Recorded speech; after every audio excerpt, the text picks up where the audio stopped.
তমালের শাখায় শাখায় গুচ্ছ গুচ্ছ চিরসবুজ পাতার ঘন সন্নিবেশ। তাই কবি একে বলেছেন একগুচ্ছ স্নিগ্ধ অন্ধকারের তমাল। তমালের আরেক নাম বনগাব বা মহিষকাণ্ড, ইংরেজিতে মটেলড এবনি এবং বোম্বে এবনি নামে পরিচিত। এটি এভিনেসি পরিবারের বৃক্ষ। রবীন্দ্রনাথ ঠাকুর তমালকে নিয়ে লিখেছেন, কোন তমালের কানন তলে মধ্যদিনের তাপে বনচ্ছায়ায় শিরায় শিরায় তোমার সুর কাঁপে।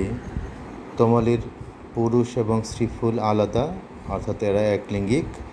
ফল গোলাকার, 2.5 সেন্টিমিটার পর্যন্ত লম্বা হয়, পাকলে লালচে বাদামি রঙের হয়। এই ফল বিষাক্ত। কাজী নজরুল ইসলাম তমালকে নিয়ে লিখেছেন, ওরে তরু তমাল শাখা আছে পল্লবে তোর মোর বল্লভ কৃষ্ণকান্তি মাখা। আমি তাই তো তমাল কুঞ্জে আসি, তাই তো তমাল ভালোবাসি, তোর পথ ছায়ায় আছে যে তার চরণ চিহ্ন আঁকা। জ্বর, ডায়রিয়া, নিউমোনিয়া